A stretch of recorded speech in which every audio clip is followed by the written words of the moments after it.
मुख्यमंत्री योगी आदित्यनाथ ने संविधान शिल्पी भारत रत्न डॉक्टर बी.आर. अंबेडकर की जयंती पर प्रदेशवासियों को चिट्ठी लिखी है। सीएम योगी ने चिट्ठी में कहा है, अंबेडकर जी की दृष्टि से करोड़ों लोगों की गरिमामयी जीवन का अधिकार मिला। विजन, मिशन और लगन के धनी बाबा साहेब के हर शब्द प्रेरक है। मेरे सम्मानित प्रदेशवासियों, 14 अप्रैल को भारत रत्न बाबा साहेब भी डॉक्टर भीमराव अंबेडकर जी की पावन जयंती है। यह अवसर भारत के संविधान की रूपरेखा तैयार करने वाले उस महान व्यक्तित्व को कृतज्ञता अर्पित करने का है, जिसकी दृष्टि से करोड़ों लोगों को गरिमामयी जीवन का अधिकार मिला है। वैसे तो विजन, मिशन और लगन के धनी बाबा साहेब के हर शब्द प्रेरक है, परंतु आर्थिक आयाम और शिक्षा के प्रति उनकी दूरदृष्टि अमूल्य है। उन्होंने राजकोषीय संघवाद का विचार दिया, साथ ही कहा, शिक्षित बनो, संगठित रहो और संघर्ष करो। अपने समय में बाबा साहेब भारत के सर्वाधिक शिक्षित लोगों में से थे, यानी कि लोगों में से एक थे। 35,000 से अधिक पुस्तकों के संग्रहकर्ता बाबा साहेब 16 से 18 घंटे प्रतिदिन अध्ययन किया करते थे। तो कल बाबा साहेब भीमराव अंबेडकर की जयंती है और उस मौके पर सीएम योगी ने पाती लिखी है। उसमें प्रदेशवासियों को ये जानकारी दी है कि कैसे दृढ़ निष्ठा से बाबा साहेब भीमराव अंबेडकर ने देश को अग्रणी बनाया है।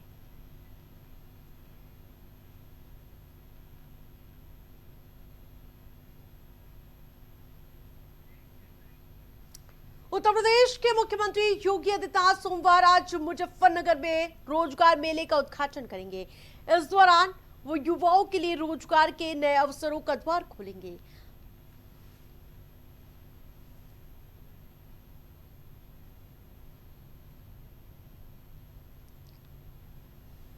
तो वहीं विधानसभा चुनाव से ठीक पहले सीएम के मुजफ्फरनगर और पीएम को सहारनपुर में आयोजित कार्यक्रम को पश्चिमी यूपी से चुनावी शंखनाद के रूप में देखा जा रहा है।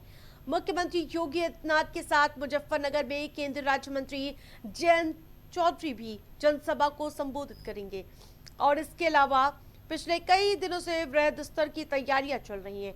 इन कार्यक्रमों को 2027 के विधानसभा चुनाव से पहले अहम माना जा रहा है। इन कार्यक्रमों को सफल बनाने और भीड़ जुटाने के लिए भाजपा और रालोद के नेताओं ने पूरी ताकत ठोक दी है। तो आज सीएम योगी और जयंत चौधरी की संयुक्त रैली होगी और इसके अलावा केंद्रीय मंत्री शामिल होंगे और इसके अलावा 10,000 से ज्यादा युवा मेले में शामिल होने के कयास लगाए जा रहे हैं और सीएम योगी का मुजफ्फरनगर दौरा आज बेहद ही अहम माना जा रहा है।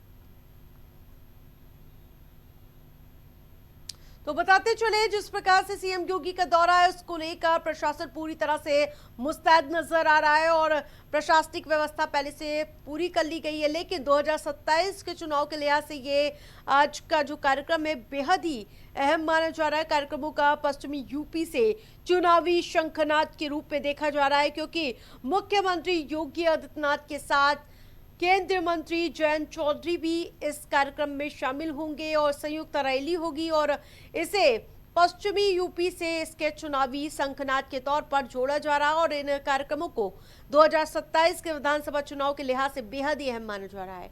इन कार्यक्रमों को सफल बनाने और भीड़ यानी कि क्राउड मैनेजमेंट के लिए भाजपा और रालोद के नेताओं ने पूरी ताकत झोंक दी है।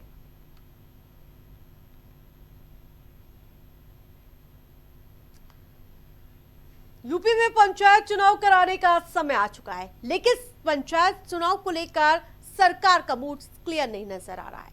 वहीं अब इसे लेकर सरकार पर सवाल भी उठने लगे हैं। मैनपुरी से सपा सांसद डिंपल यादव ने यूपी सरकार को सीधे तौर पर निशाने पर ले लिया। डिंपल यादव ने कहा कि चुनाव तो अभी होने थे, लेकिन कहीं ना कहीं सरकार चाहती नहीं है चुनाव कराना। चुनाव होंगे तो सरकार हारेगी और हार के डर से सरकार पंचायत चुनाव नहीं करा रही है। बताते चले, यूपी में पंचायत चुनाव 2021 में हुए थे। इस आधार पर ग्राम प्रधानों, ग्राम पंचायतों और ग्राम सदस्यों, क्षेत्र पंचायत सदस्य और जिला पंचायत सदस्यों का कार्यकाल 2 मई को खत्म हो जाएगा और यही वजह है कि पंचायत चुनाव अप्रैल से जून 2026 तक हो जाना चाहिए, लेकिन अप्रैल में भी इस पर कोई चर्चा नहीं है। इसके पीछे की एसआईआर की प्रक्रिया को एक महत्वपूर्ण कारण माना जा रहा है। एसआईआर की अंतिम सूची जारी होने के बाद ही सरकार निर्वाचन आयोग पंचायत चुनाव कराने के मूड में है, यानी कि उस पूरी प्रक्रिया को कराने के लिए तैयारी में था। और इसके अलावा एसआईआर का काम 27 मार्च पूरा होना चाहिए था, लेकिन इससे पूरा होने से ज्यादा समय लग गया है। 10 अप्रैल को यूपी एसआईआर की अंतिम सूची जारी की गई और अब सरकार पंचायत चुनाव कराने का विचार कर सकती है। लेकिन इस पर डिंपल यादव क्या कुछ कह रही है, वो बयान सुनिए पहले आप। अब इसकी सूची हमने मांगी है डीएम से कि हमें DPS में सूची दें। उसके बाद हम लोग अपने संगठन के माध्यम से टीम्स लगा के चेक कराएंगे और फिर इसकी विश्वसनीयता पे देखते हैं कि क्या निकल के आता है, फिर सब कुछ कराते। तो डिंपल यादव कह रही हैं कि सरकार की मंशा नहीं है पंचायत चुनाव को कराने के लिए, इसीलिए जबरदस्त तरीके से अब विपक्ष सरकार को घेरने में जुट चुका है, क्योंकि मई में कार्यकाल खत्म होने वाला है। लेकिन अभी ना तो तारीखों का ऐलान किया गया है, ना कोई प्रक्रिया भी शुरू की जा रही है। लेकिन सरकार क्या नहीं चाहती है पंचायत चुनाव हो, इसके लिए अब विपक्ष लामबंद नजर आ रहा है और एक के बाद एक सवाल विपक्ष की ओर से पूछा जा रहा है। उत्तर प्रदेश के हापुड़ जिले से दर्दनाक सड़क हादसे की खबर सामने आ रही है। बताते चले, दौलाना गुलावटी रोड पर एक बस और ट्रक की जोरदार टक्कर में 6 लोगों की दर्दनाक मौत हो गई और कई यात्री गंभीर रूप से घायल बताए जा रहे हैं। बस एक बारात से लौट रही थी और लोगों को यहां लौटते समय दर्दनाक हादसा हुआ। इस दौरान रास्ते में ये हादसा हो गया और हापुड़ के एसपी ज्ञानंजय सिंह के मुताबिक हादसे की सूचना मिलते ही पुलिस की टीमें तत्काल मौके पर पहुंची, राहत बचाव का कार्य शुरू किया। घायलों को नजदीकी अस्पताल में भर्ती कराया गया, जहां उनका इलाज जारी है। बताया तो ये जा रहा है कि बस में कुल 12 लोग सवार थे, जिनमें से 6 की मौके पर ही मौत हो गई और 7 लोग गंभीर रूप से घायल हैं। शव को पोस्टमार्टम के लिए भेज दिया गया और प्रशासन की ओर से आगे की कानूनी कार्रवाई की जा रही है। ये धौलाना गुलावटी मार्ग पर गुलावटी से एक बारात से लोग लौट रहे थे, डासना के रहने वाले थे। बस से उसकी ट्रक से टक्कर हुई है और उसमें तत्काल जैसे घटना की सूचना मिली, मेरे द्वारा जिलाधिकारी महोदय और सीएमओ के द्वारा घटनास्थल का निरीक्षण किया गया और तत्काल राहत कार्य शुरू किया गया। मजरूबों को हॉस्पिटल भेजा गया था, जिसमें 6 मजरूब उनकी असामयिक मौत हुई है और 7 लोग घायल अवस्था में उनका उपचार चल रहा है हॉस्पिटल्स में, जिसमें कुछ रामा मेडिकल कॉलेज में हैं, 2 जीएस मेडिकल कॉलेज में थे और 6 सीएससी धौलाना में थे। और मौके से ट्रक को हटवा दिया गया है और जो ट्रैफिक व्यवस्था सामान्य हो गई है और उनके परिजनों को सूचना मिल गई है। परिजन मौके पे आ गए हैं, शेष अन्य वैधानिक कार्रवाई कराई जा रही है। बस और ट्रक की भीषण टक्कर सामने आई, जिसकी तस्वीरें आप देख सकते हैं कि दर्दनाक हादसा सामने आया है। राहत बचाव और रेस्क्यू का कार्य लगातार जारी है। 7 लोगों की जो आपको बताते चले घायल होने की जानकारी सामने आ रही है, जबकि कई लोगों की मौत भी हो गई है। और ये दर्दनाक हादसा हापुड़ से सामने आया है, जहां प्रशासन लगातार राहत बचाव का कार्य कर रहा है। और जिस प्रकार से आपने अभी बयान सुना, वो कह रहे हैं कि लगातार रेस्क्यू किया जा रहा है। और ज्ञानंजय सिंह बता रहे हैं, यानी कि एसपी जो है हापुड़ के, उन्होंने बताया कि तत्काल राहत बचाव का कार्य जारी किया गया और दर्दनाक हादसे में 6 लोगों की मौत हुई है, जबकि 7 लोग घायल हैं, जिनका जिला अस्पताल में इलाज जारी है। और इसके अलावा किन कारणों से ये हादसा हुआ है, उसकी भी जानकारी जुटाई जा रही है। हरियाणा के करनाल में एक स्क्रैप से भरे ट्रक में अचानक भीषण आग लग गई। ये घटना करनाल हाईवे पर हुई, जिससे इलाके पर अफरा तफरी की स्थिति देखी गई। सूचना मिलते ही दमकल विभाग की कई गाड़ियां मौके पर पहुंची। कड़ी मशक्कत के बाद आग पर काबू पा लिया गया।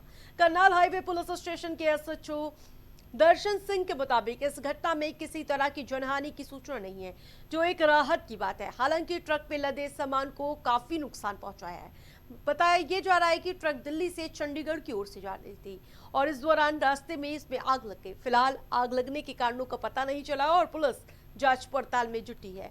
शुरुआती तौर पर शॉर्ट सर्किट या तकनीकी खराबी की आशंका जताई जा रही है, पर असल वजह क्या है ये जांच के बाद ही साफ हो पाएगा।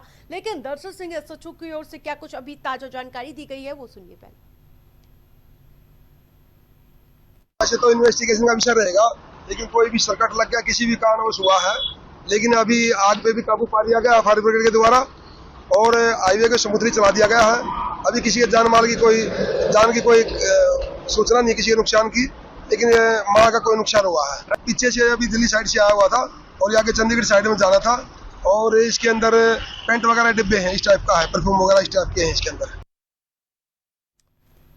तो करनाल में ट्रक में आग लग गई थी और जिसकी वजह से ये स्क्रैप ट्रक धू धू कर जलता हुआ नजर आया और जिस प्रकार से बताया जा रहा है कि ये पूरी घटना होने के बाद तत्काल मौके पर प्रशासन पहुंचा, आगे की जांच पड़ताल की जा रही है। लेकिन जो ये पूरी घटना है उसके बारे में हम आपको बताएं तो इस घटना में किसी तरह की जो जनहानि है उसकी सूचना सामने नहीं आई है और ये बेहद ही राहत भरी खबर है। और इसके अलावा सूचना मिलते ही दमकल विभाग की कई गाड़ियां मौके पर पहुंची और कड़ी मशक्कत के बाद फिलहाल आग पर काबू पा लिया गया है। और इसके अलावा ये घटना करनाल हाईवे पर हुई थी और जिससे इलाके में अफरा तफरी की स्थिति देखी गई। मौके पर राहत बचाव का कार्य किया गया और इसके अलावा तत्काल जो ये पूरे मामले को संभाल लिया गया। जो ये पूरा मामला हरियाणा के करनाल क्षेत्र से बताया जा रहा है, जहाँ स्क्रैप से भरे ट्रक में अचानक भीषण आग लग गई थी और ये घटना करनाल हाईवे पर हुई है, जिससे इलाके में अफरा तफरी की स्थिति देखी गई और सूचना मिलते ही दमकल विभाग की कई गाड़ियां पहुंची और तत्काल आग पर काबू पा लिया गया। और करनाल हाईवे पुलिस स्टेशन के एसएचओ ने इस पूरे मामले की जानकारी दी है और इस घटना में किसी की जनहानि होने की सूचना नहीं आई है, जो एक बड़ी राहत की खबर है। हालांकि ट्रक में लदे सामान को काफी नुकसान पहुंचा है। बताया तो ये जा रहा है कि ट्रक दिल्ली से चंडीगढ़ की ओर से जा रहा था और इस दौरान रास्ते में इसमें आग लग गई। फिलहाल आग लगने की अभी कारणों की जानकारी जुटाई जा रही है, लेकिन जो शुरुआती जांच सामने आई है, शॉर्ट सर्किट से ये आग लगने की जानकारी बताई जा रही है।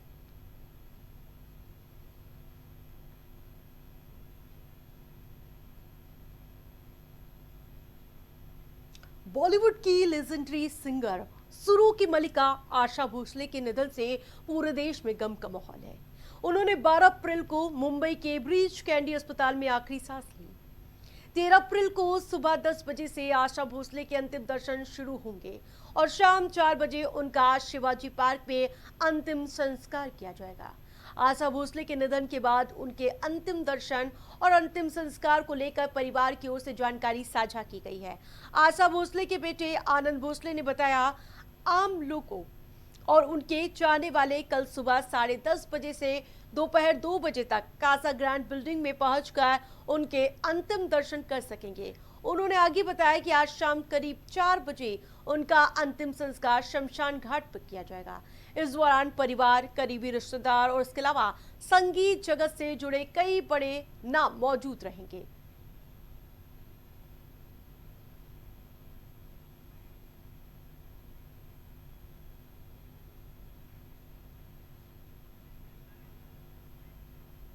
इस दौरान उत्तराखंड के पूर्व मुख्यमंत्री और कांग्रेस नेता हरीश रावत ने गहरा दुख व्यक्त किया है। आपको बताते चले, हरीश रावत ने कहा कि ये बेहद ही दुखद खबर है और भारत ने एक महान स्वर को खो दिया है।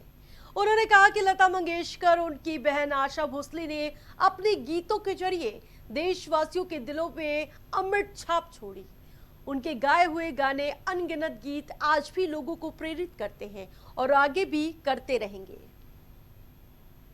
बहुत दुख का विषय है, बहुत दुख का विषय है। स्वर कोकिला थी लता मंगेशकर जी और उनकी बहन आशा भोसले जी ने भारतवासियों के दिल में जगह बनाई। पहले लता जी गई और अब आशा भोसले जी गई।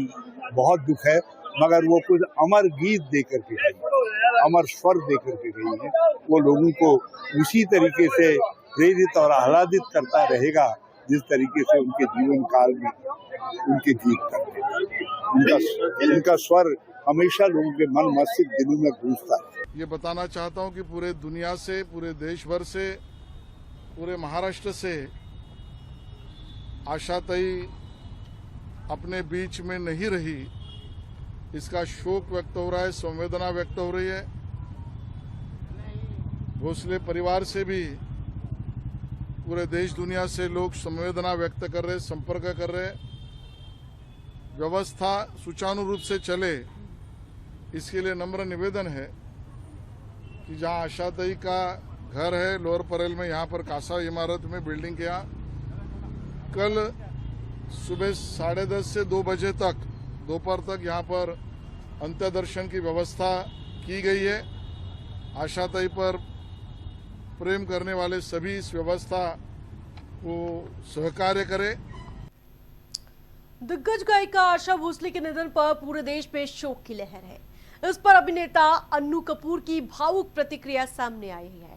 अन्नू कपूर ने गहरा दुख व्यक्त करते हुए कहा, आशा भोसले के जाने की खबर ने उनके दिल पर बहुत गहरा असर डाला है और उनका दिल टूट गया है। उन्होंने कहा कि हम सभी बेहद खुशकिस्मत हैं कि हमें उन्हें देखने और उनके साथ काम करने का मौका मिला। उन्होंने कहा कि कुछ लोग अपनी मेहनत और प्रतिभा से कामयाबी की ऊंचाइयों तक पहुंचते हैं और आशा भोसले उन्हीं महान हस्तियों में शुमार थी।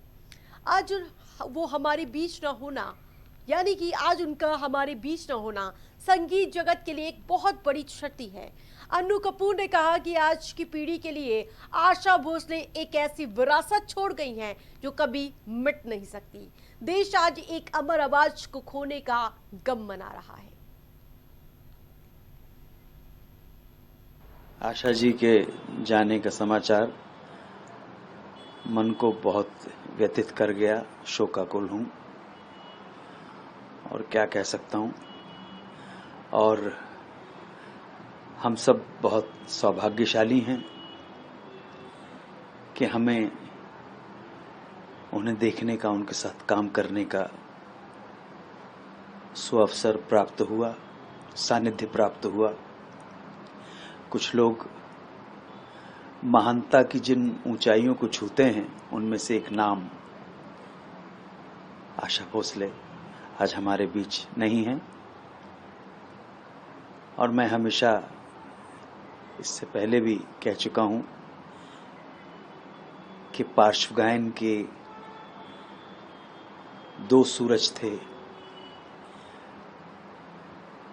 एक लता के रूप में अस्त हो गया और अब उत्कृष्ट संगीत, वर्सटैलिटी, खनक, मींड, अद्भुत गायकी, वो सूर्य जिनका नाम आशा भोसले था, वो सूर्य भी अस्त हो गया। मन बहुत शोकाकुल है।